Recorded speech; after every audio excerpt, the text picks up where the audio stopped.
As this damn thing tries to fall on me. So, what is poppin',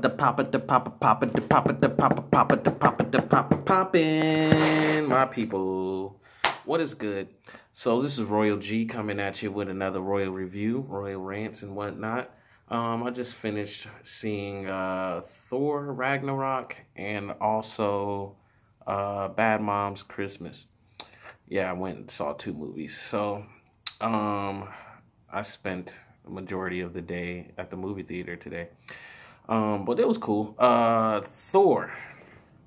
So let's start with Thor. That was the first movie I went and saw. Saw it in 3D. It was cool. It was good. I would say a bit dragged on. Just a little long. Only reason why I say that, because I fell asleep maybe twice. I fell asleep probably twice. And this is how I knew shit was just going too long. I fell asleep one time and woke up and they were on like some whole nother planet and he was fighting Incredible Hulk.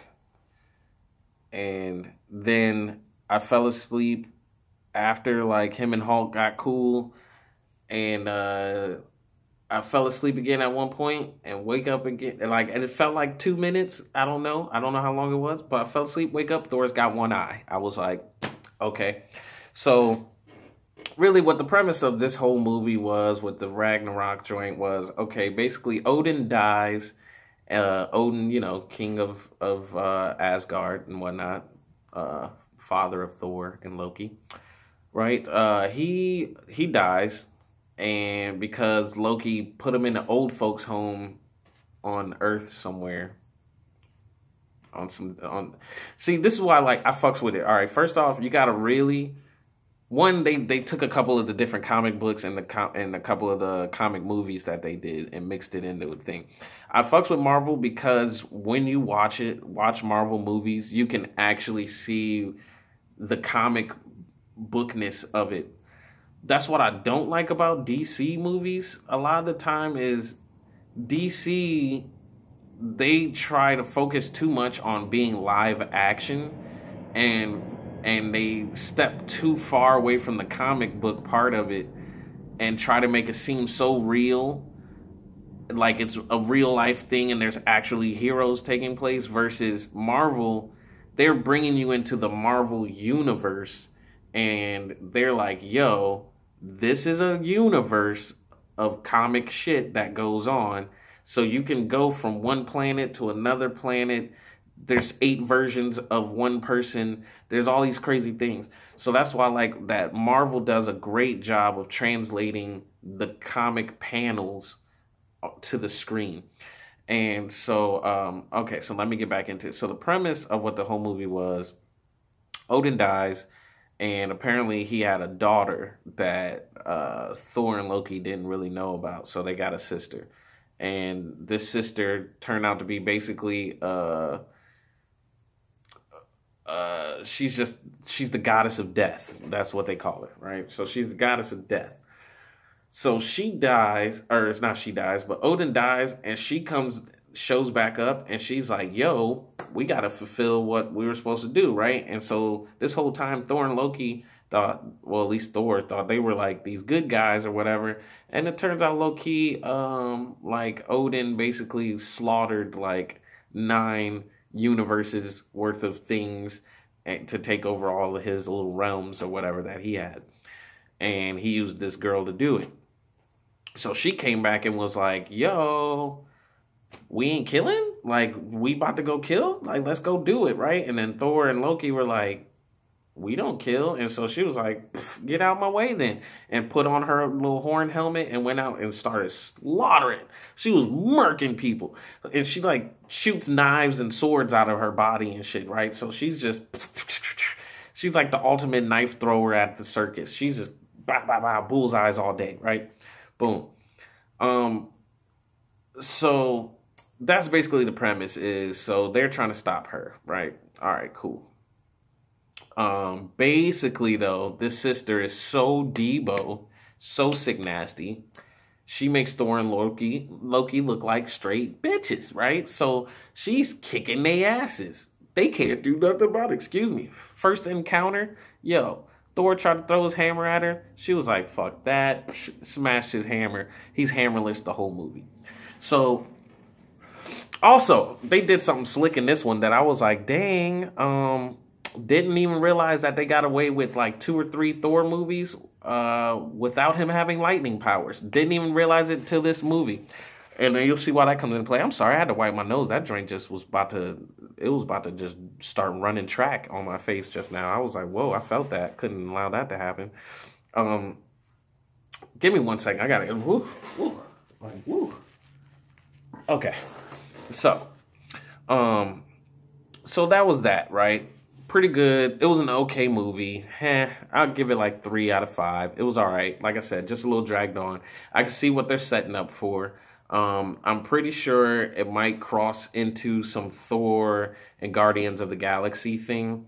Doctor Strange makes an appearance, so that was cool. But I walked out to get some nachos and sodas when he showed up, and by the time I came back, he was never in the movie again. So I don't know. Then the second movie, The Bad Moms Christmas. Kudos. Or should I say Mila Kunis.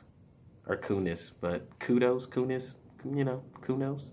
Anyway, so Mila Kunis, the girl that played Veronica Mars, and the chick that was in Step Brothers, that was like raping the one stepbrother. They were in the movie. And then a bunch of like ladies like Susan Sarandon and people like that, like people's names that I've always heard, but was like, oh, that's who that is. When the credits was running, I was like, that's who that is. Like, this one guy I thought was Eric Roberts the whole movie turned out to be this other dude, and then I was like, oh, I've always heard his name. Didn't realize it was that guy, right? So, but this movie, Bad Moms Christmas, all right, it's a tale of 3 different females with 3 different types of situations as far as relationships going on with their mothers. And it all plays out during Christmas time. So basically you get like a week leading up to Christmas. And these 3 girls are like, yo, their moms are overbearing in different ways. One girl has like a mom that she's like kind of like abandons her in and out. She's a gambler, kind of a junkie implied. Well, definitely an alcoholic in the joint. That's how they got away with that. She was an alcoholic in the movie. Rock and roll lifestyle, that whole type of thing, leather jackets and all that, right? Then the other mom was this like super bougie, I eat escargot and caviar type mom. And the other joint was